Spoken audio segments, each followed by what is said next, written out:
In the year 331 BC, on the vast, dusty plains of Mesopotamia, two worlds were braced for a collision of epic proportions. On one side stood the colossal Persian Empire, a dominion stretching from the borders of India to the sands of Egypt, all under the command of the great king Darius III. On the other side, 25-year-old Macedonian warrior king, a man who would forever be known to the world as Alexander the Great. This is the story of the Battle of Gaugamela, the day Alexander didn't just win a battle, he fundamentally reshaped the course of human history. The night before the clash was unnervingly still, the Mesopotamian sky, a clear dark canvas, dotted with the flickering light of thousands of campfires. Alexander's men, weary from their long campaign but steeled for the fight, meticulously sharpened their weapons. They whispered prayers to their gods, their eyes constantly drawn to their young king. He wasn't resting. Instead, Alexander moved through the ranks, his presence a beacon of calm and unshakable confidence. His golden armor seemed to drink in the torchlight as he spoke to his soldiers, his voice cutting through the nervous tension. Tomorrow, we fight not for land, but for glory, for Greece, for a name that will echo through eternity. Across the plain, a seemingly endless sea of soldiers formed the Persian army. Scythed chariots, legions of archers, the war elephants brought all the way from India made up the largest military force the ancient world had ever witnessed. Over 250,000 men. Against this overwhelming power stood Alexander with barely 40,000. As dawn broke, painting the horizon in shades of orange and red, Alexander rode out to survey the battlefield. The Persians had chosen this ground deliberately, a wide, flat expanse, perfectly suited for their devastating chariot charges. But Alexander was no ordinary general. He was a master of strategy, his mind already dissecting the landscape. He studied every subtle rise in the ground, every shadow cast by the morning sun. He saw how the Persian lines were stretched thin to cover the vast front, and he predicted how Darius's much-feared chariots would struggle to maneuver once the chaos of battle began. A slight smile touched his lips. This wasn't a trap. It was an opportunity. This would be the field where he would outthink an empire. His battle formation was a study in deceptive simplicity, a masterpiece of tactical brilliance. At the heart of his army, the legendary Macedonian phalanx stood ready, a dense wall of interlocking shields and long, deadly sarissa spears. On the right flank, positioned for the decisive blow, was Alexander himself, leading his elite companion cavalry. On the heavily pressured left flank, he placed his most trusted general, Parmenion. With one crucial order: hold the line, no matter the cost. The entire strategy was a high-stakes gamble, resting on a knife's edge. But Alexander operated on a simple principle: victory favors the bold. As the sun climbed higher, the Persian war machine began to stir. The thunderous beat of war drums rolled across the plain, a sound designed to instill terror. A massive cloud of dust rose into the air as the greatest army on earth surged forward. Darius, a regal figure on his golden chariot, raised his arm, unleashing the storm. In an instant, thousands of arrows rained down, darkening the sky. Persian cavalry crashed against the Macedonian flanks like a tidal wave. And then came the scythed chariots, the earth trembling beneath their iron wheels, their spinning blades ready to carve through flesh and bone.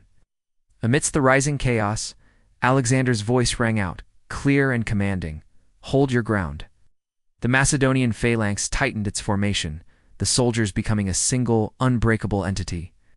As the fearsome chariots thundered towards them, the infantrymen executed a practiced maneuver. They didn't try to stop the charge head-on. They simply opened small gaps in their ranks, letting the chariots pass through harmlessly before closing in from the sides. Cutting down the horses and their drivers with ruthless efficiency, the Persians were stunned. Their most terrifying weapon had been neutralized with elegant simplicity. But Alexander's plan was never just about defense.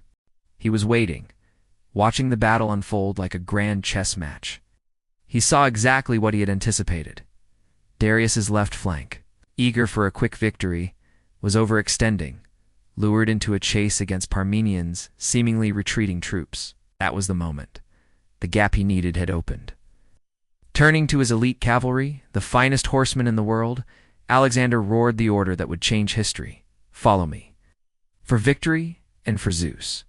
With a sound like rolling thunder, the companion cavalry slammed into motion, forming a tight wedge aimed like a spear directly at the heart of the Persian army at Darius himself. The Macedonian cavalry tore through the Persian ranks like a force of nature. Alexander was at the very tip of the spearhead, his own weapon felling the high-ranking nobles who formed the king's personal guard. Panic, like a fast-spreading contagion, ripped through the Persian center. For the first time that day, the great King Darius saw his adversary clearly, a figure of fury and resolve charging straight for him. In that moment of pure terror, the King of Kings did the unthinkable. He turned his chariot and fled.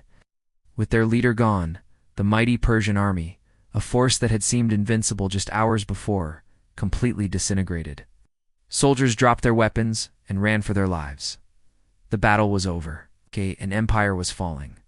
When the dust of the frantic retreat finally settled, the sheer scale of the victory became clear. Tens of thousands of Persian soldiers lay on the plains of Gaugamela. Alexander, in contrast, had lost fewer than 1,000 men. He stood in the quiet aftermath, gazing at the horizon, the weight of his achievements sinking in. In a single day, he had shattered an empire that had dominated the known world for centuries. That night, his men chanted his name, hailing him as Basileus Tun Basilian, King of Kings. But Alexander's mind was already racing ahead. Babylon, Persia, India, his ambition was limitless. He had proven that superior strategy, unwavering courage, and sheer force of will could overcome even the most impossible odds. He had shown the world that destiny belongs not to sprawling empires, but to those who have the audacity to seize it. The Battle of Gaugamela was more than just a military victory. It was a profound turning point in human history. The once invincible Persian Empire was no more. From its ashes, a new world began to rise. One united under the banner of Hellenistic culture and the singular vision of one man, Alexander of Macedon. He was never just a conqueror. He was a visionary who founded cities, spread knowledge, began the great project of blending the cultures of East and West.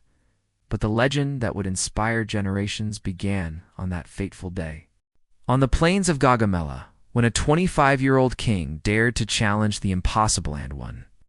Centuries have passed, empires have risen and fallen, but the story of Gaugamela continues to echo through time. It serves as a powerful reminder that true greatness lies in courage, vision, and the unbreakable determination to change the world. If you enjoyed this epic retelling of the Battle of Gaugamela, please show your support by liking this video and subscribing to our channel for more cinematic history stories. Don't forget to ring that notification bell so you never miss a new upload. And let us know in the comments, which great battle or legendary empire should we explore next? Thank you for watching.